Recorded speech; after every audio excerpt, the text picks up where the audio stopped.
Assalamualaikum warahmatullahi Bismillahirrahmanirrahim. Assalamualaikum warahmatullahi wabarakatuh. Selamat datang Waalaikumsalam. para peserta komunitas BEP Indonesia, latihan bersama BEP virtual, sesi latber BEP pagi ini, latihan yang ke-2018, Kamis 24 Februari 2026.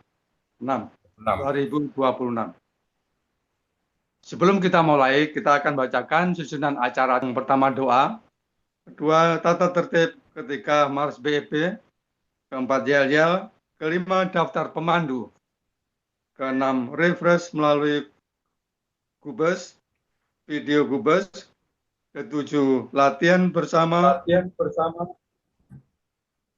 kedelapan doa penutup, dan 9 foto bersama. Pertama-tama mari kita panjatkan puji syukur yang diberikan oleh Bapak Dr. M. Subriyadi dari LKR, yaitu Lembaga Keilmuan Riset BEP.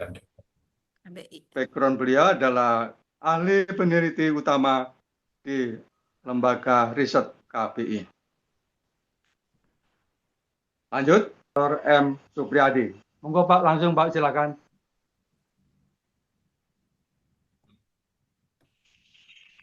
Dibuka dulu Pak. Baik, terima kasih Pak Heri, Pak Kelly. Assalamualaikum warahmatullahi wabarakatuh.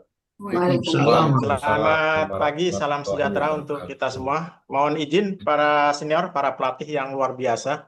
Hari ini Latvir sampai menyentuh angka 100 ya, saya monitor tadi. Alhamdulillah. Baik Bapak Ibu sekalian, ini kita memasuki minggu kedua kita berpuasa. Jadi LKR ini terima kasih diberikan kesempatan untuk mengisi diskusi setiap Kamis pagi. Dan untuk selama Ramadan ini LKR berusaha membahas materi yang terkait dengan puasa. Jadi minggu yang lalu kita sudah membahas mengenai cara memilih latihan BEP dan kapan waktunya yang terbaik ya, yang bisa memaksimalkan efek latihan dan juga tetap menjaga kesehatan kita, khususnya yang terkait dengan dehidrasi. Nah, kali ini saya akan membahas satu aspek lagi yang sangat penting ya, sangat menarik yang terkait dengan puasa.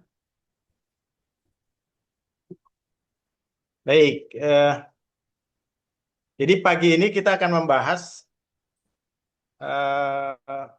latihan BP di bulan puasa, bagaimana ini bisa memaksimumkan proses autofagi dan nanti pada akhirnya untuk memelihara atau menjaga kesehatan tubuh kita.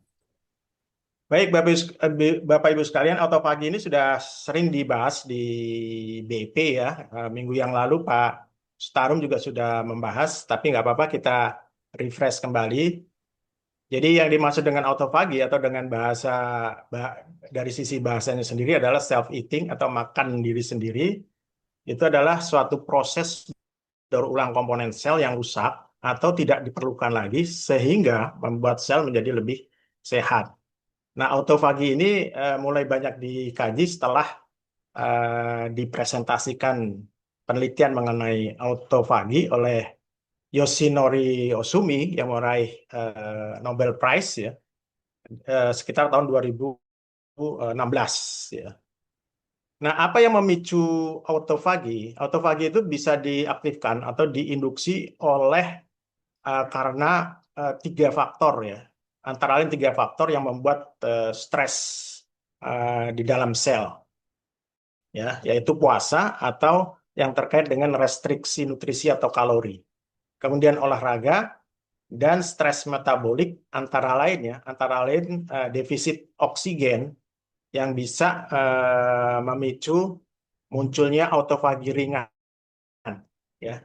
Nah, ini nanti saya kaitkan bagaimana latihan BEP itu sebetulnya ada indikasi defisit oksigen. Jadi ini agak bertentangan mungkin dengan yang disampaikan oleh Mbak Tuti tadi pagi ya di dalam refreshnya yang mengatakan satu kali tarik napas itu bisa lebih banyak, bisa sampai 6 ya, 7 kali lipat dibanding napas biasa. Nanti bisa kita diskusikan ini kalau kalau ingin mengetahui lebih lanjut kenapa saya bisa mengatakan latihan BEP itu bisa menyebabkan adanya defisit oksigen dalam satuan waktu. Baik, kenapa puasa, olahraga, dan olah napas itu bisa memicu autofagi? Itu ada beberapa mekanisme di dalamnya, tetapi kita tidak perlu diskusikan ya karena ini terlalu teknis. Saya akan singgung sedikit saja. Jadi puasa yang menyebabkan adanya atau terjadinya defisit energi itu akan membuat berbagai mekanisme di dalam tubuh yang membuat atau menginduksi adanya autofagi yang lebih aktif gitu ya, memunculkan autofagi yang lebih aktif. Kemudian olahraga itu merupakan suatu stres fisik ya, yang menyebabkan adanya penurunan energi seluler. Jadi energi di dalam sel. Kenapa demikian? Karena ATP itu cepat terpakai, ya, cepat terpakai sehingga ada suatu mekanisme yang menyebabkan terjadinya autofagi. Ya. Jadi olahraga itu membuat ATP cepat terpakai, membuat proses autofagi itu bisa dipercepat. Nah ini yang menarik mengenai olah napas. Olah napas, terutama yang terkait dengan adanya retensi napas atau tahan napas. Ya. Nah, tahan napas ini menyebabkan adanya suatu stres metabolik yang membuat sel itu terinduksi untuk mengaktifkan suatu protein yang membuat atau mempercepat terjadinya autofagi. Ya. Baik, kita akan lihat autofagi itu terjadi di berbagai komponen sel atau organel sel. Saya akan tunjukkan penampang secara sederhana saja. Jadi kita bandingkan saja sebuah sel itu seperti sebuah kota. Jadi ada inti sel yang berfungsi sebagai katakanlah kantor wali kota yang mengatur segala aktivitas di dalam sel. Kemudian ada satu gardu listrik atau gardu pembangkit energi itu yang ada di mitokondria. Ya. Ini mitokondria ya, bentuknya kira-kira seperti ini. Kemudian ada satu lagi gudang penampungan limbah, ya, penampungan limbah sekaligus daur ulang dari limbah yang ada di lisosom. Ya. Jadi itu kira-kira organel-organel sel yang berkaitan dengan autofagi. Ya. Nah, bagaimana proses autofagi terjadi secara sederhana ya? Saya coba sederhana saja. Ketika sel mengalami stres diakibatkan oleh 3 faktor tadi, maka tubuh akan memberikan sinyal bahwa sel harus melakukan sesuatu. Ya, sesuatu itu adalah antara lain untuk menghemat energi atau mendaur ulang komponen-komponen sel yang ada di dalam sel. Jadi sel memicu apa namanya suatu sistem yang mengindikasi adanya organel-organel atau protein yang sudah rusak atau usang, ya. Kemudian dibungkus oleh fagospor, ya, oleh fagospor, dikumpulkan, kemudian ditutup rapat oleh fagosom, ditutup rapat, istilahnya tuh dimatangkan, kemudian dikirim ke lisosom. Nah, disinilah terjadi degradasi komponen-komponen sel yang rusak atau sudah tua, kemudian didaur ulang menjadi senyawa-senyawa yang penting seperti asam amino, kemudian asam lemak, dan glukosa. Nah, inilah yang digunakan oleh sel untuk meregenerasi komponen sel dan membuat sel menjadi lebih sehat. Nah, ini hebatnya. Kalau kita lakukan latihan BEP sewaktu puasa, maka secara biologis itu disebut dengan stres metabolik adaptif berlapis. Ya. Stres metabolik adaptif berlapis. Kenapa bisa terjadi begitu? Karena dengan latihan BEP sewaktu puasa itu kita mengintegrasikan 4 jalur utama autofagi, yaitu puasa, kemudian olah gerak ada, kemudian tahan napas, dan napas ritmik. Ya. Napas ritmik itu napas yang teratur, tarik, tahan, buang, tarik, tahan, buang selama periode tertentu. Nah, empat jalur utama ini memicu adanya suatu percepatan atau peningkatan intensitas autofagi. ya. Jadi ada sinergi dari 4 jalur utama itu yang membuat autofagi bisa terjadi secara cepat dan dengan intensitas yang kuat, ya. Nah, secara grafik saya coba membuatnya lebih lebih mungkin lebih mudah, ya. Jadi kalau kita puasa saja, ini yang garis biru, ya.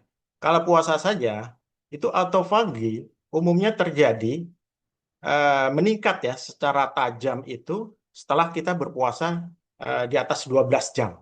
Ya, di atas 12 jam itu autofagi akan meningkat secara pesat sampai ke 16 jam itu puncak-puncak autofagi. Tapi kalau selain puasa kita lakukan olahraga, jadi ini yang kuning, ya, maka autofagi akan terjadi lebih cepat dan dengan intensitas yang lebih tinggi daripada puasa biasa. Ya, jadi dia akan lebih cepat dan lebih tinggi intensitasnya. Yang lebih hebatnya lagi, selain puasa, kemudian olah gerak atau olahraga, kita juga latihan olah napas, maka ini garis merahnya. Puasa dengan latihan BEP yang mengandung olah gerak dan olah napas, ini akan terjadi proses autofagi yang lebih cepat, bisa sampai puncaknya, ya, bisa sampai 10 hingga 14 jam, ya, dengan intensitas yang lebih tinggi. Jadi autofaginya akan lebih kenceng lah istilahnya begitu, ya, kalau kita latihan puasa, latihan BEP di waktu puasa.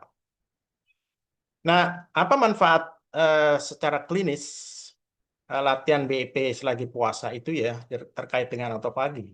Yang pertama adalah meremajakan sel, jadi memperpendek umur biologis. Jadi kalau kalau kita mau awet muda, maka rajin-rajinlah latihan BEP selama puasa. Kemudian mengurangi risiko penyakit kronis, ya, penyakit kronis yang berat-berat nih, seperti diabetes tipe 2, penyakit jantung, ya, koroner, dan kanker. Kemudian mengurangi risiko penyakit neurodegeneratif, ya, antara lain adalah Alzheimer dan Parkinson, ya, atau penyakit yang terkait dengan sorry dengan otak, sekaligus meningkatkan fungsi kognitif. Jadi memperkuat daya ingat, daya pikir kita, mengurangi inflamasi atau peradangan, dan meningkatkan fungsi imun. Ya, jadi ini sangat-sangat luar biasa manfaat latihan BP di waktu puasa. Nah, tetapi ada syarat dan ketentuan berlaku. Harus ada protokol yang diikuti. Apa itu protokolnya? Kita lakukan latihan BP di pagi hari dan di sore hari. Pagi hari sekitar jam 6 jam 7 ini sudah dilakukan, ya, di sini dengan intensitas sangat ringan sampai ke ringan, ya. Jadi kemarin sudah disepakati kita latihan BEP dengan atur napas. Jadi itu menurunkan intensitas sekaligus mengurangi risiko dehidrasi. Kenapa apa hasilnya kalau kita latihan pagi itu dapat mempercepat penggunaan glikogen karena ada pembakaran gula darah yang tepat waktu, ya. Kemudian mempercepat penurunan insulin sehingga mempercepat proses lipolisis atau pembakaran lemak. Ditambah lagi kalau kita latihan sore hari sekitar jam 4, ya, jam 4 jam 5 sampai menjelang puasa itu dengan intensitas yang lebih tinggi tetapi dengan kategori tetap sedang-sedang saja, itu dapat meningkatkan atau mempercepat proses lipolisis atau pembakaran lemak. Dan ini yang penting lagi, meningkatkan produksi keton body, ya. Ini yang juga merangsang terjadinya autofagi. Sehingga secara keseluruhan latihan sore hari itu akan memberikan percepatan kepada apa namanya puncak terjadinya autofagi, ya, sehingga kita memperoleh manfaat seperti yang saya sampaikan tadi. Barangkali itu saja yang dapat saya sampaikan. Mudah-mudahan ini bisa menjadi bahan diskusi kita. Terima kasih. Monggo.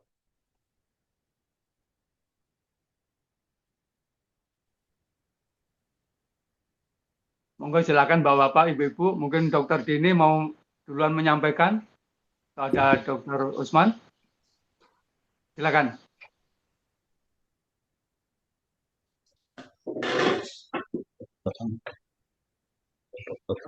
Atau Pak Padre mungkin yang dulukan, Pak, duluin, silakan, Pak. Saya Ya, boleh. nah itu silakan. Siap. Oh, Mbak Tuti ya. Silakan yang Ya, barusan. ya, terima kasih Mas Pri. Mohon maaf Pak Heri. Ya, monggo, silakan. Ya. Pak Mas Pri, tadi yang saya sampaikan itu adalah proses pada saat menarik udara, bukan pada saat menahan napas. Gimana Iya, tuh? iya. Iya, ya, enggak, ini kaitannya dengan tadi tarik napas, betul ya. Tarik napas itu kalau dilakukan dengan forced deep breathing memang bisa meningkatkan asupan volume ya, volume udara sekaligus juga volume oksigen ya. Jadi kelipatannya tadi disebutkan berapa Mbak Tuti? 6 sampai 7 kali ya? Ya, kalau yang forced deep breathing. Ya, 6 kali 7 kali ya. Ya, sama memaksimalkan fungsi hemoglobin sebagai transporter oksigen. Oke, itu aspek yang kedua ya. Saya memfokuskan kepada asupan oksigen dulu ke dalam paru-paru ya. Jadi memang terjadi peningkatan asupan oksigen. Kalau literaturnya mengatakan 6 kali, jadi sekitar 6 kali 5 ya sekitar 3 liter lah ya. 3 liter udara itu literatur yang kuat. Tetapi kalau kita bandingkan, itu kan hitungan 1 kali tarik napas ya. Tapi dalam hitungan mekanika ventilasi itu menghitung tarik napasnya dalam 1 menit. Dalam 1 menit itu kita hanya menghirup 3 kali napas di BEP. Nah, kalau kita napas biasa artinya dalam kondisi normal, itu kan sekitar 15 sampai 20 kali ya. Itu kalau kita dalam kondisi normal, tidak melakukan aktivitas fisik. Tapi kalau kita melakukan aktivitas fisik, Mbak Tuti, dengan intensitas heart rate mencapai seperti latihan BEP, nanti saya tunjukkan intensitas latihan kita itu mencapai berapa persen heart rate maksimum. Itu mencapai 70% heart rate maksimum. Itu tarikan napas kita itu berlipat lagi, jadi sekitar 30 sampai 40 kali gitu. Jadi kita membandingkannya bukan pada waktu saat kita istirahat, tetapi pada saat sama-sama aktivitas fisik. Jadi kalau kita aktivitas fisik itu bisa 30 sampai 40 kali tarik nafas, kalau latihan BP hanya 3 kali. Bayangkan, 10 kali lipat tarik nafas. Sehingga volume oksigen pasti akan berkurang suplainya. Tetapi bagaimana efektivitasnya itu cerita lain ya. Tetapi sel sudah mendeteksi bahwa ini di dalam aliran darah ini ada kekurangan pasokan oksigen.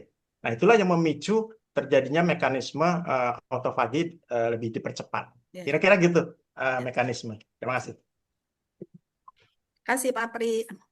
Yeah. Assalamualaikum. Silakan. Terima kasih Mas Pri. Wah, hebat. Saya pikir hebat nih. Jadi tadi tentang ini saya cuma membenarkan aja, nggak merevisi soal 16 jam tadi ya. Itu sangat betul. Jadi autofagi itu makin lama kita berpuasa itu makin tinggi. Ini efeknya. Jadi bagus sekali.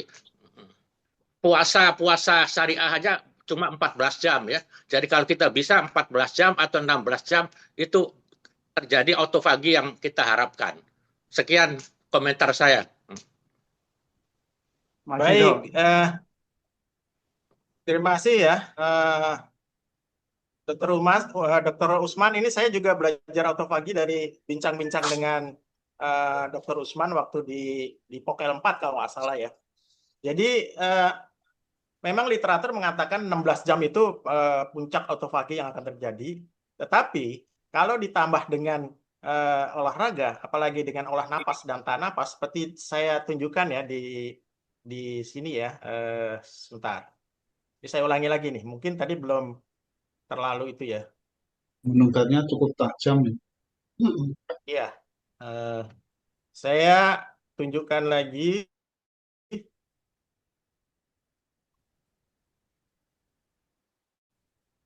Nah ini, kalau kita puasa saja memang nanti puncaknya di 16 jam ya, 16 jam. Tetapi kalau kita, ini garis merah, puasa disertai dengan latihan olah gerak dan olah napas, dia akan menggeser kurvanya ke kiri. Jadi dia akan bisa lebih cepat dan puncaknya nggak perlu 16 jam, 12 jam nih, antara 10 sampai 14 jam. Literatur mengatakan begitu. Kita sudah bisa mendapatkan autofagi puncak sekitar 12 jam atau bahkan kurang, 10 sampai 14 jam. Itu luar biasanya kalau kita latihan BEP selagi puasa pas di jam sore. Dan ditambah dengan paginya untuk membakar gulanya dulu ya, membakar gula, menghabiskan gula di dalam aliran darah. Terima kasih, Dok. Ya, Tambahannya. sami-sami. Mohon izin. Silakan Pak, monggo Pak. Iya. Karena otak saya itu dipenuhi PEP ya, saya selalu spontan itu mengkaitkan dengan PEP aja. Gitu ya. Luar biasa ya penjelasannya Pak Pri, dan bagi saya yang awam itu kok ya walaupun kulit-kulitnya tapi bisa menangkap lah kira-kira gitu. Betapa autopagi itu menjadi sangat signifikan dibandingkan kalau tidak melakukan olahraga antara lain PEP lah ya.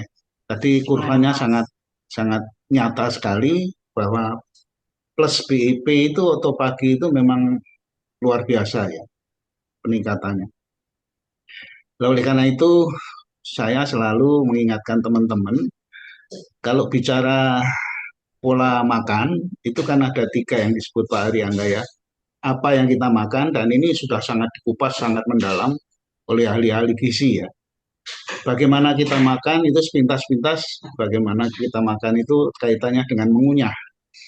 Tapi yang ketiga atau sebenarnya yang kedua disebut oleh Pak Arianda itu adalah kapan kita makan. Nah ini yang saya tertarik sekali, kenapa kita tidak menganjurkan ya mempraktekkan pola makannya PEP, yaitu 2 kali, dan setelah saya hitung itu mirip dengan prinsip pendekatannya autopagi dengan 16-8. 16 puasa dan 8 tidak puasa. Jadi kalau kita hitung 8 sampai jam 9 pagi dan paling lambat pukul 18, itu kalau kita hitung mendekati dengan 16-8 tadi. Ya, kira-kira itu aja sementara. Terima kasih, Pak Fabri. Terima kasih, Pak Padio. Jadi ini mengingatkan saya kembali ajaran guru besar mengenai jadwal makan ya. Itu memang salah satu elemen yang diajarkan di dalam pola makan. Jadi kalau di dalam bahasa praktisi kesehatan itu yang dianjurkan guru besar itu disebut dengan intermittent fasting. Jadi berbeda dengan fasting atau puasa syariah atau puasa sunnah, karena puasa yang intermittent fasting itu kita masih boleh minum ya. Jadi minum air putih atau teh, kopi asal jangan ada gulanya gitu. Jangan mengandung kalori. Jadi ini sudah banyak dipraktekkan oleh para praktisi kesehatan. Ini Pak Kelly juga mempraktekkan dengan disiplin. Kalau nggak salah 16 jam juga dia jeda puasanya, 8 jam jeda makannya. Kalau saya masih level-level 12-14 jam lah intermittent fasting setiap hari. Setiap hari. Karena saya mengobati sesuatu penyakit yang memang harus menyebabkan saya mengatur pola makan. Kira-kira itu hebatnya ajaran guru besar yang diterjemahkan secara kesehatan ternyata cocok ya dengan istilah ahli praktis itu intermittent fasting ya. Jadi puasa kalori tetapi boleh minum. Kira-kira gitu bedanya dengan puasa syariah yang hanya sekitar 12 sampai 13 jam. Terima kasih. Terima kasih, Pak Fabri. Saya tanya, Pak. Saya tanya, Pak Pri, saya Bu Umiati. Bu Umi ya. Autofagi itu akan berfungsi setelah minimal berapa seri kita ikuti PEP, Pak? Apa harus 30 seri baru berfungsi atau bagaimana? Terima kasih. Bagus. Pertanyaannya bagus. Tergantung kita latihan pagi atau sore ya. Jadi kalau saya ukurannya ini harus ada kuantitatifnya ya. Berapa serinya itu harus ada kuantitatifnya. Kalau saya sudah mengukur, kalau saya latihan 15 seri di waktu pagi itu intensitas latihan saya itu sudah masuk ke zona 65-70%, itu artinya ringan. Ya, ringan ini di pagi hari itu sudah membantu membakar gula darah. Kemudian kalau saya lakukan di sore hari saya latihan tingkatkan lagi intensitasnya 15 seri juga ya, 15 seri juga, tetapi kombinasi antara berdiri dengan duduk. 15 seri sekitar 16-17 menit. Jadi intensitasnya itu sudah menyentuh ke level 70% heart rate maksimum. Jadi kalau boleh saya sampaikan, minimum 15 seri, ya, minimum 15 seri, 20 seri itu sudah bagus, di atas itu juga lebih bagus. Tapi yang paling penting harus dilihat apakah kita berkeringat banyak atau tidak. Kalau ternyata normal saja 30 seri nggak apa-apa. Tapi kalau saya pribadi sore hari sekitar 20 seri, pagi 15 seri itu udah cukup untuk memacu otofagi yang kita inginkan. Terima kasih, Bu Umi. Terima kasih, Pak. Karena keterbatasan waktu misalnya gitu, jadi tidak bisa ikut Betul, 30 seri. 15 seri minimum sudah memicu ini. Ya, terima kasih.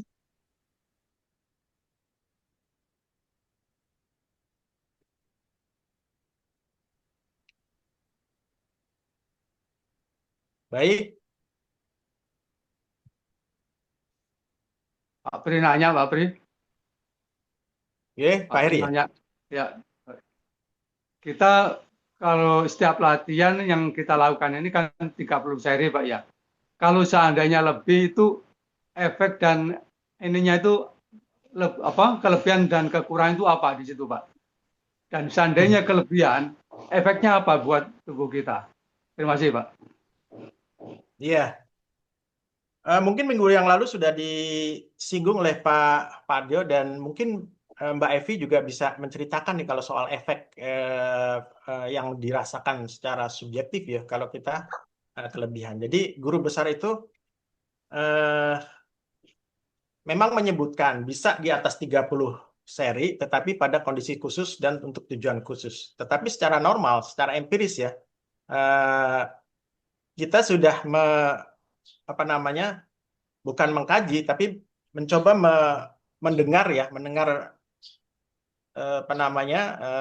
testimoni dari Bepers yang menyatakan bahwa kalau overdosis ya, lebih dari misalnya pagi 30, kemudian sore 30, malam lagi ditambah lagi misalnya 10 atau berapa, itu akan ada efek-efek negatif ya, misalnya menjadi lelah, menjadi pusing dan seterusnya. Ini Mbak Evi bisa cerita. Jadi ya, nah kalau untuk bulan puasa ini yang harus hati-hati memang. Kalau nggak biasa, kalau tidak terbiasa, itu latihan 30 seri pagi, 30 seri sore itu sudah berlebihan karena ada peningkatan risiko dehidrasi. Jadi seperti saya sebut tadi, kalau tujuan kita aja adalah untuk menjaga kebugaran, kemudian memicu otofagi yang optimal, maka cukup 15 seri ya, 15 seri sampai 20 seri ya. Dan sorenya bisa 20 seri dengan intensitas yang lebih tinggi. Nah, kalau di bulan puasa lebih dari itu 30 seri atau lebih, itu yang ditakutkan adalah dehidrasi ya. Jadi kalau udah dehidrasi itu Dr. Usman menyatakan awalnya pusing, kemudian bisa menjadi semaput dan seterusnya. Ya, pingsan. Kira-kira begitu Pak Eri, mudah-mudahan menjawab. Atau ada yang mau nambahkan Terima kasih, mungkin Pak. Mbak Dan Evi? kemarin saya kurang begitu mendengarkan. Oke, terima kasih, Pak. Oke. Kalau tambahan saya, Yang lain mungkin mau menyampaikan, monggo silakan. tambahan saya sederhana aja Pak. Ya. 30 seri aja belum semua.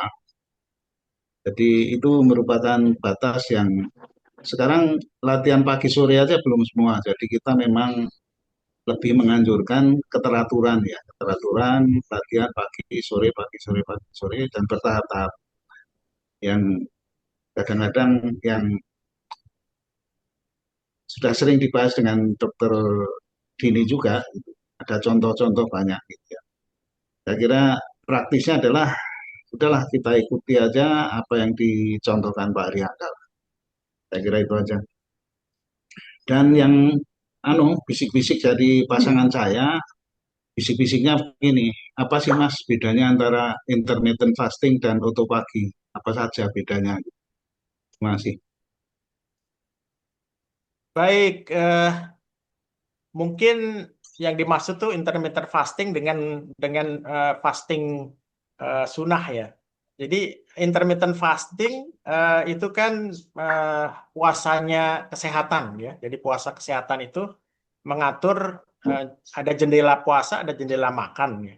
Tetapi di dalam intermittent fasting itu yang dijaga adalah kalori restriction. Jadi kalori yang masuk di dalam tubuh sehingga cairan boleh asal tidak mengandung kalori ya. Kalau kalau air teh saja itu kan nggak ada gulanya, nggak ada kalorinya. Demikian juga kopi dan seterusnya itu tidak membuat apa namanya penambahan kalori. Nah ini intermittent fasting seperti anjuran guru besar bisa sampai 16 jam itu saya tunjukkan di kurvanya itu bisa memicu proses autofagi. Ya. Nah kalau puasa sunnah itu istilah kesehatannya disebut dengan wet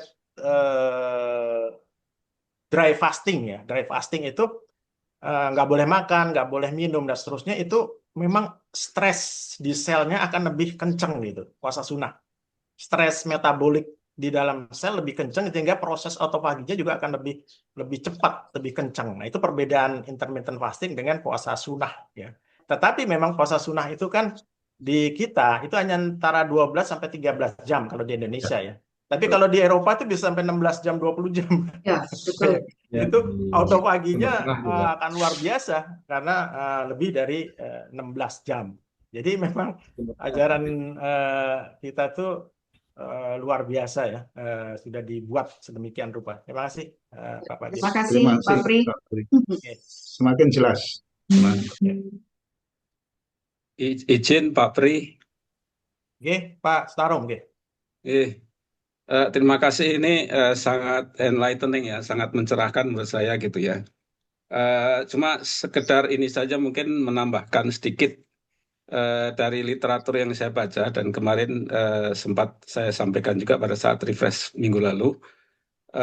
Untuk terjadinya autofagi itu kan proses regenerasi sel ya, artinya harus ada bahan baku yang dipakai untuk mengganti sel-sel yang rusak gitu ya kira-kira ya. Nah, itu cukup banyak dibutuhkan selain energi juga bahan-bahan dari protein, dari vitamin, dari mineral dan lain-lain yang sudah diproses lebih sederhana gitu ya. Tadi dijelaskan oleh Bu Triastuti. Nah, artinya untuk terjadinya autofagi secara efektif berarti harus dibarengi juga selain puasa tadi, kemudian olah nafas, olah gerak, juga asupan nutrisi yang cukup dan bisa terserap oleh tubuh gitu ya. Karena asupan nutrisi pun tidak cukup kalau misalnya serapannya tidak optimal gitu ya.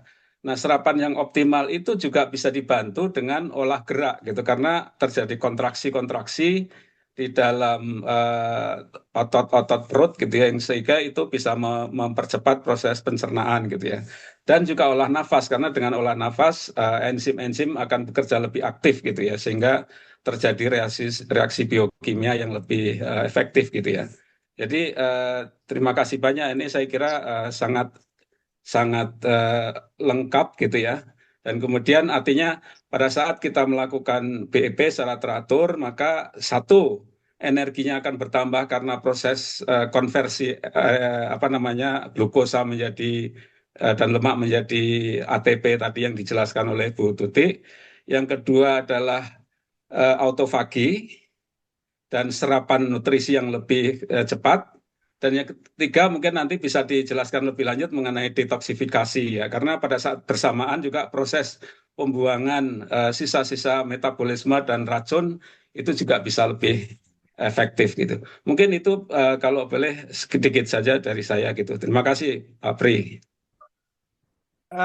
Terima kasih Mas Tarum yang sudah mencoba merangkaikan itu ya, beberapa faktor yang membuat kita setelah puasa itu menjadi lebih sehat ya. Tapi mungkin ada yang bisa kita diskusikan ya, karena begini, autofagi itu kan macam-macam ya jenisnya. Jadi jenis yang saya sebutkan ini adalah jenis autofagi yang terinduksi, ya. Karena nanti ada juga autofagi yang terjadi secara spontan tanpa induksi yang disebut dengan autofagi konstitutif, ya. Nah, autofagi itu bukan meregenerasi sel, ya, bukan meregenerasi sel karena dia yang didaur ulang adalah komponen-komponen selnya, misalnya mitokondria, kemudian ada lisosom dan seterusnya. Nah, atau protein-protein yang sudah rusak. Nah, kenapa ini didaur ulang? Karena sel mengalami suatu kondisi stres tadi, ya, antara lain puasa, tahan napas, kemudian olahraga, ya, yang membuat sel harus mengefisienkan penggunaan energi sehingga didaur ulanglah komponen sel yang rusak untuk menghasilkan komponen-komponen sel baru yang membuat sel menjadi lebih sehat. Jadi itu proses autofagi yang di dalam.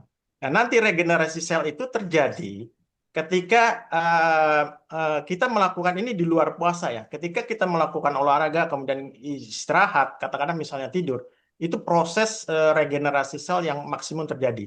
Jadi regenerasi sel terjadi ketika kita mengalami kondisi deep sleep yang cukup panjang. Nah, inilah yang membutuhkan asupan-asupan nutrisi yang lengkap, begitu, ya. Jadi nutrisi ini itu dibutuhkan ketika sel ingin meremajakan dirinya, gitu, bukan di dalam proses autofagi, ya. Itu beda memang antara regenerasi sel dengan sel yang menjadi sehat karena proses autofagi. Kira-kira begitu alur pemikirannya. Saling mendukung, tetapi berbeda nih antara autofagi dengan regenerasi sel. Terima kasih, Mas. Sendiri. Pak Pri. Mohon izin Pak Pri, ini awam ini. Pemahaman saya sebelum dijelaskan Pak Pri itu bahasanya Dr. Usman, ya. Mohon Dr. Usman menjelaskan. Bahasa awamnya itu begini. Karena dengan berpuasa sekian jam itu sel-sel itu ada yang kemudian sakit dan bahkan ada yang mati. Nah, sel-sel yang sakit dan mati itu semuanya akan dimakan oleh sel-sel yang sehat. Bahasanya seperti itu, sehingga sel-sel yang tersisa itu sel sehat semua, gitu. Apa pengertiannya dengan bahasa awam itu seperti itu, Pak? Mohon maaf.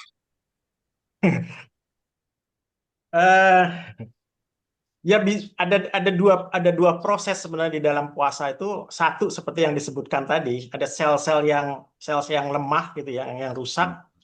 Itu makan semakin lemah karena adanya proses puasa. Sehingga dalam istilahnya itu ada makrofag, ya, makan sel yang lemah menjadi sel yang lebih kuat. Tetapi di dalam sel sendiri itu ada proses yang disebut dengan autofagi yang memakan komponen-komponen selnya, gitu, bukan memakan selnya. Memang ada proses antibodi yang memakan sel yang lemah, ya.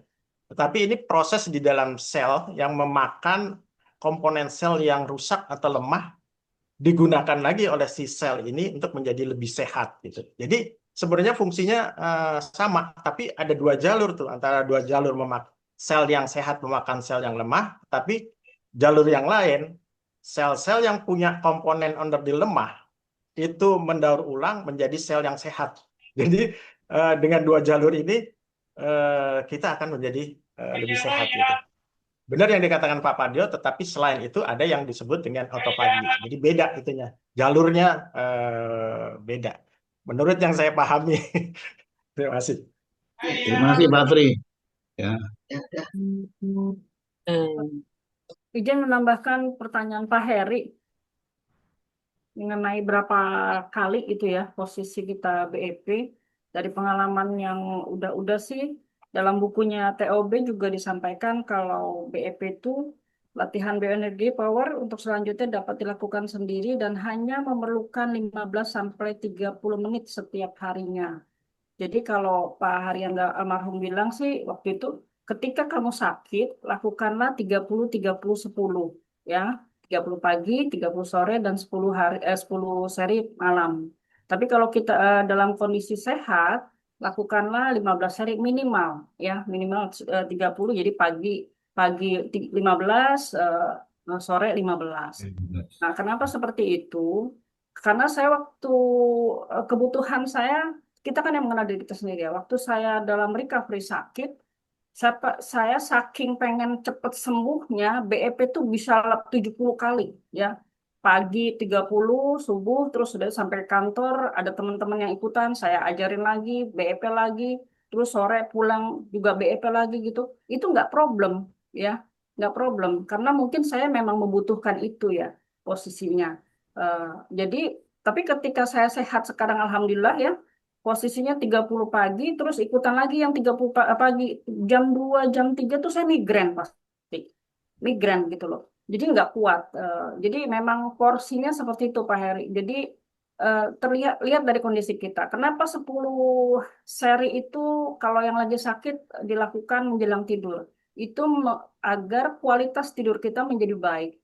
Ya, karena seperti kita ketahui bahwa kadang-kadang BEP itu membuat kita ngantuk ya. Jadi kualitas tidur kita menjadi baik, deep sleep, sehingga recovery tubuh menjadi lebih efektif gitu. Jadi itu aja barangkali Pak Heri ya, terkait dengan berapa lama, yang tahu kita sendiri. Tapi kalau sehat minimal 15 hari pagi, 15 hari sore. Kalau sakit, apapun itu sakitnya, ya kondisinya 30-30-10. Itu aja barangkali yang bisa ditambahkan. Thank you Pak Pri. Baru kita sadar subhanallah, Allah Akbar ya, ketika kita mempelajari lebih lanjut terkait dengan tubuh kita sendiri, ternyata kita melakukan BEP itu tubuh kita menjadi sangat sibuk. Ya tadi ya penjelasan dari Bu Tuti ya, bagaimana hemoglobin segala macam sampai ke pankreas segala macam, itu terus penjelasan dari Pak Pri, itu ternyata tubuh kita itu tanpa kita sadari itu sangat sibuk di dalam tubuh kita sendiri. Dan itu untuk recovery kita semua. Jadi Allah Akbar ya, mudah-mudahan ini menjadi kita semakin bersyukur ya dengan kondisi tubuh kita yang sehat, tubuh kita yang semakin baik pemahamannya mengenai tubuh kita sendiri. Itu aja barangkali. Terima kasih Pak Pri, terima kasih buat semuanya. Terima kasih Mbak Evi. Tambahnya Luar Mbak Evi. biasa tambahannya. Ya. Terima kasih. Yang angkat tangan Bu Wiwin Saya- bukan dari Lampung ya? Angkat Ya. tangan terus nih. Apa? Lalu saya mengambilkan Pak. Assalamualaikum. Waalaikumsalam. Salah. Oh Bu Iya, Anis. terima kasih Pak Pri atas Oke. pencerahannya. Ya. Mungkin saya akan menambahkan tadi yang dari Bu Evi ya. Saya pernah ini kalau misalnya 30 seri, kemudian latihan lagi di tempat lain lagi itu memang pusing. Karena apa? Karena saat gerakan ketiga itu kan kita ke cakra mahkota ya. Jadi kita memasukkan ke sana lebih banyak. Nah ini kayak kita mempunyai dosis masing-masing. Jadi sebaiknya kalau yang sudah pusing ya sudah berarti kita berhenti. Jadi jangan kita paksakan melatih sini kemudian melatih ke sana gitu. Itu akhirnya kita sendiri yang karena kita sudah terbuka cakranya dan kita membagikan energi yang kita dapatkan tadi terlalu banyak. Jadi seperti yang kita pelajari bahwa terlalu sedikit juga nggak bagus, terlalu banyak juga nggak bagus. Jadi porsinya sedang-sedang sesuai dengan kemampuan masing-masing. Itu saja yang bisa saya tambahkan. Ya. Iya, Terima Matur nuwun. Bu Anis saling melengkapi ya. Ini seperti Pak Padio bilang, Pak Padio senang tuh yang sedang-sedang saja gitu. Jadi jangan terlalu rendah, jangan terlalu tinggi juga. Ya. Gitu. Karena obat dan olahraga itu kan terkait dengan dosis ya, dosis. Jadi kalau dosisnya pas ya cocok, tapi kalau dosis kurang bermanfaat, dosis lebih malah bisa kontraproduktif. Yang sedang-sedang saja. Oke, matur nuwun, Bu Anis. Pak Pri, saya juga menambahkan Pak Pri. Jadi waktu awal-awal saya berlatih BEP ya, jadi saya sesuai dengan apa yang disampaikan oleh Pak Hari Angga itu 30 pagi, 30 sore. Itu yang saya lakukan karena saya kan waktu itu memang punya keluhan gitu ya. Nah, itu pun kalau beda dengan Evi. Evi tadi itu tambah dengan 10. Kalau saya dikasih dosisnya 30 pagi, 30 sore. Terus yang saya merasakan yaitu tadi. Jadi dosis yang diberikan kepada saya sesuai. Sampai dengan sekarang pun saya juga melakukan 30 pagi, 30 sore. Dan dengan itu pun vertigo saya alhamdulillah nggak pernah muncul lagi. Jadi mungkin apa yang diberitahu Bu Anis tadi sesuai dengan kondisi kita sendiri gitu. Berapa seri yang harus kita lakukan. Itu aja tambahan Pak Pri. Iya. Eh, jadi ini terkait juga ya dosis. Jadi latihan BP itu sama seperti obat ya. Ya. Dosis harus sesuai, kemudian dan teratur. Jadi seperti minum obat hipertensi atau Ya. obat diabetes, dosisnya itu harus tepat ya dan teratur gitu. Jadi benar tadi Pak Pade bilang teraturnya itu memang penting. Kalau kita sudah biasa dengan di 30 pagi 30 sore ya, itu harus begitu memang apa namanya dosisnya. Nanti kalau kurang, coba dicoba ya. Kalau kita kurangi aja ya dosisnya, pagi saja atau sore saja, itu pasti akan bereaksi kepada tubuh karena tubuh itu sudah mengadaptasi pola latihan BP yang pagi sore 30-30 ya. Ya. Nah, Betul, betul ya, betul. keteraturan itu. Nanti kalau Ya. kita rubah, pasti tubuh akan bereaksi karena memerlukan adaptasi. Itu sudah saya alami sendiri, makanya saya tidak mau terlalu tinggi dosis latihan BP saya. Jadi satu minggu misalnya saya hanya 5 hari, kemudian per harinya itu 30 seri, apakah 30 seri sekali pagi atau sore, atau dibagi 15-15. Karena kalau saya tingkatkan lagi seperti Bu Dewi 30-30, pasti tubuh saya akan menagih seperti itu terus gitu. Kalau itu dilakukan, maka saya nggak punya kesempatan goes, nggak punya kesempatan yang olahraga yang lain ya seperti Mas Tarum kan yang jalan pagi gitu. Jadi saya coba sesuaikan dengan kebutuhan dan kesukaan saya dalam berolahraga gitu. Terima Terus kasih itu. ini tambahan sedikit aja Pak Pri. Jadi saya sejak Desember 20 tahun 24 ya. Desember tahun 24 saya tuh mulai ada keluhan di lutut. Jadi saya sempat sempat di laser 6 kali, terus kemudian selama 2 minggu itu saya disuruh sholat duduk. Nah, duduk di kursi. Tapi yang saya rasakan justru semakin kaku gitu. Nah, setelah itu saya berpikir, kenapa ya saya kok nggak BEP aja 5 seri terakhir dari yang 30 saya standing. Makanya dari Desember 24 sampai dengan sekarang 5 seri terakhir saya standing, alhamdulillah saya kembali sholat normal. Itu yang utama, saya usahakan bisa sholat normal. Yaitu sedikit tambahan itu. Jadi dari Desember 24 sampai dengan sekarang saya 5 seri terakhir saya standing gitu. Ya, terima kasih tambahannya Bu Dewi. Ya. Jadi harus sedikit ini ya, dipaksakan gitu ya. Ya, betul. Baik. Ada Dokter Dini barangkali mau komen ya, Pak? Ada Bu Dokter Dini itu. Iya. Ada Bu. Ya. Udah ini kali live kali.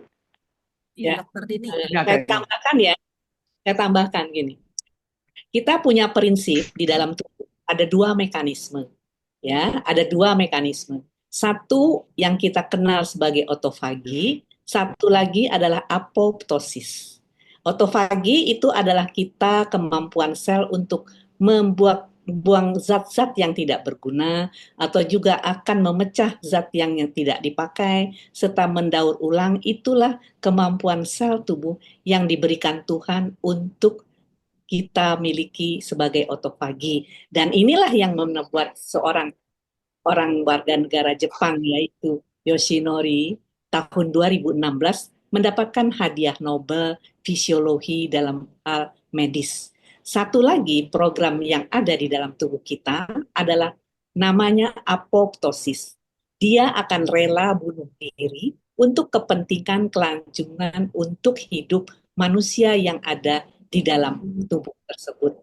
Jadi dua mekanisme ini saling mendukung, yaitu otofagi dan apoptosis.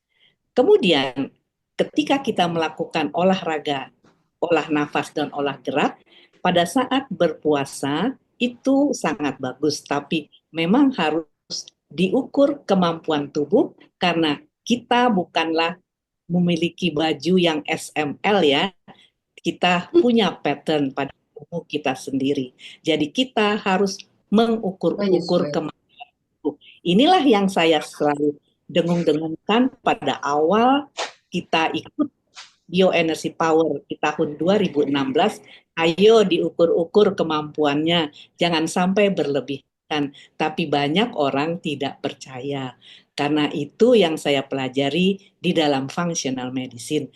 Kemudian kalau tubuh kita yang terdiri dari triliunan sel, ketika kita lahir juga banyak 60-100 triliun sel dari ibu kita, itu dilakukan stresor. Stresor baik macam-macam, baik dari pola makan, pola olahraga, dan terpapar zat-zat beracun di sekeliling kita, sedang menggunakan obat-obat secara terus-menerus sampai bertahun-tahun. Itu tubuh akan mengalami oksidatif stres, yaitu proses oksidasi, inflamasi, menghasilkan free radikal. Dan free radikal ini akan menurunkan imun sistem kita. Imun sistem akan menundang 350 penyakit yang akan ikut pada tubuh kita.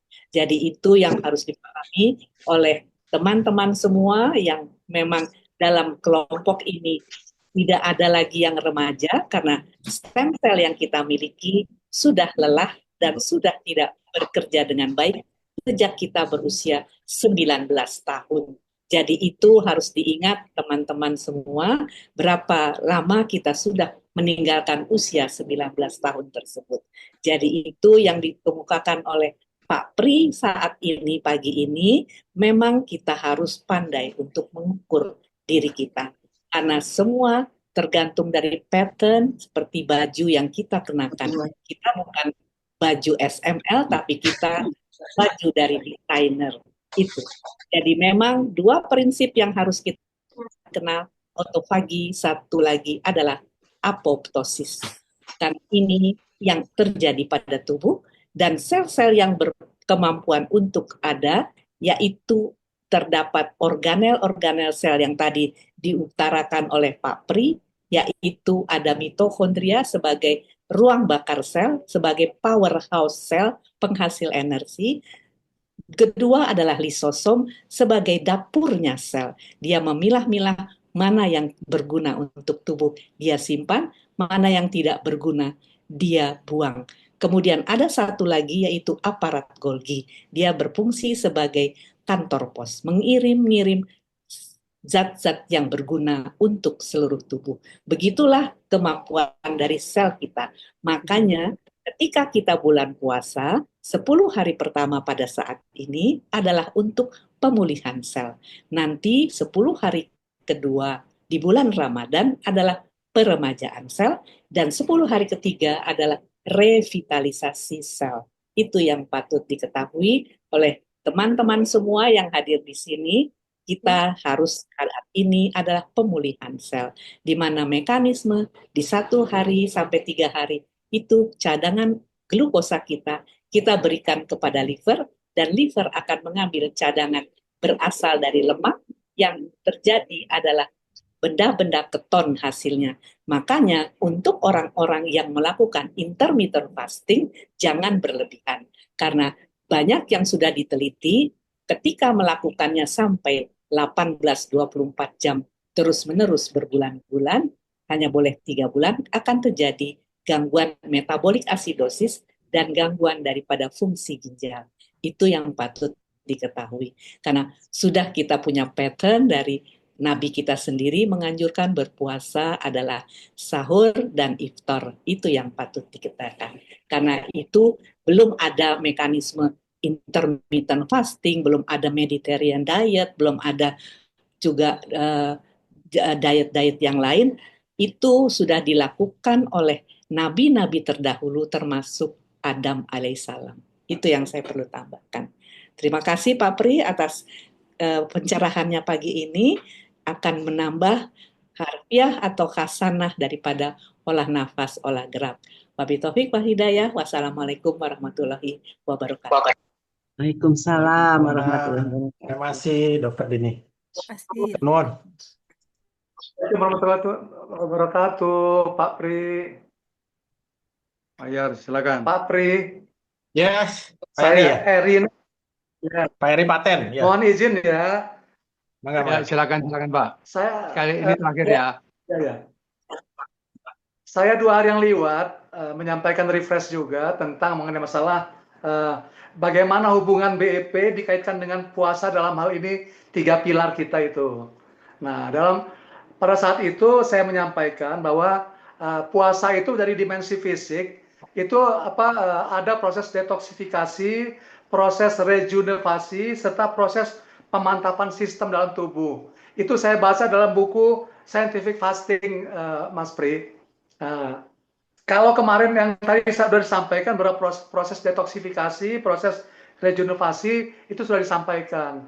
Tapi yang saya masih masih agak samar-samar dikit nih, karena saya bukan orang bukan orang dari segi biologis dan juga bukan dari kedokteran dan sebagainya. Tapi saya coba pemantapan sistem dalam tubuh itu maksudnya apa itu, Mas Pri ya? Artinya kalau misalnya detoksifikasi kan kita oke lah. Tadi sudah jelas sampaikan. Proses regenerasi pemurnian sel-sel oke. Tapi proses pemantapan sistem dalam tubuh ini yang saya masih belum paham, artinya belum secara 100% nih aku yakinnya gitu ya. Mungkin bisa disampaikan nggak Pak Pri terkait mengenai masalah proses pemantapan sistem dalam tubuh ini, artinya dari segi puasa itu. Kira-kira itu Pak Pri. Baik. Terima kasih Pak Eri, luar biasa ya itunya refreshnya Pak Eri kalau sudah menyentuh hal-hal tersebut yang ditanyakan Pak Eri ini sebetulnya sudah di sebagian ya sudah dijelaskan oleh Dokter Dini, dan khususnya yang terkait dengan peningkatan sistem ya tadi ya, sistem itu mudah-mudahan minggu depan akan saya jelaskan salah satu sistem di dalam tubuh yang sangat penting di dalam membangkitkan energi ATP ya. Jadi sistem tubuh itu macam-macam ya. Ini ada satu sistem kapasitas pembangkit energi ATP yang mudah-mudahan minggu depan bisa saya ulas. Masih terkait dengan puasa dan latihan BEP. Ditahan minggu depan aja Pak Eri ya. Mudah-mudahan insya Allah kita panjang umur sehat. Lanjut Pak Pri. Satu lagi Pak Pri, sebentar ya.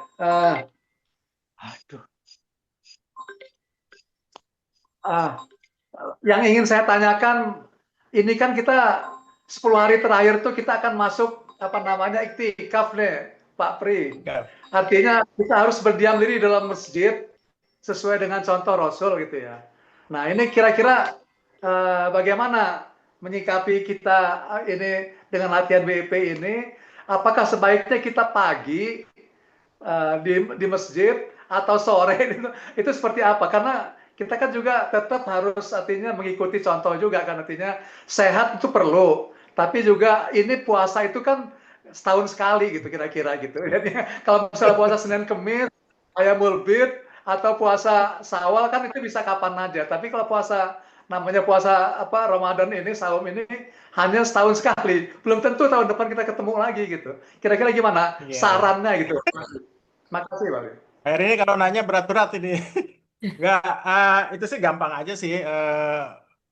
Kita kan ada prioritas ya, seperti disebutkan. Puasa Ramadan kan setahun sekali, apalagi 10 hari menjelang puasa itu bagi kita kan sangat-sangat penting ya dari sisi ibadah. Jadi disesuaikan saja. Memang kalau itikaf itu malam ya, terutama malam, kemudian meningkat pada waktu kita tahajud sampai kita subuh. Jadi memang kadang-kadang pagi itu kita udah lemes ya.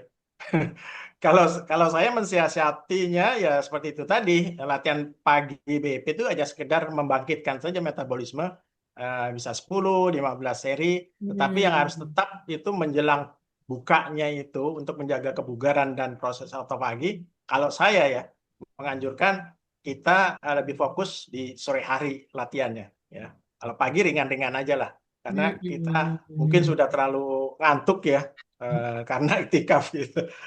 Itu kira-kira Pak Heri. Jadi tergantung Iya. ini kita lah fokus kita dan cara mengatur waktunya. Terima kasih Pak Heri. Ya. Makasih Pak Pri, makasih. Makasih semua Ibu dokter semua. Oke Pak Pri, mungkin ini waktunya karena udah ini ya, mungkin karena waktunya udah ini mungkin kita Tutup. akhiri dulu Pak Pri ya. Masih bertahan Mudah-mudahan 63 orang untuk ya? berikutnya dijelaskan lagi. Gimana Pak? Ya, baik Pak Heri. Terima kasih banyak. Mudah-mudahan ini bermanfaat dan menambah semangat kita dalam berlatih BEP di bulan puasa. Mudah-mudahan kita tetap sehat dan sampai di ujung Ramadan nanti. Terima kasih Pak Heri. Amin. Assalamualaikum warahmatullahi wabarakatuh. Waalaikumsalam warahmatullahi Waalaikumsalam warahmatullahi wabarakatuh. wabarakatuh. Terima kasih Bapak-Bapak Ibu.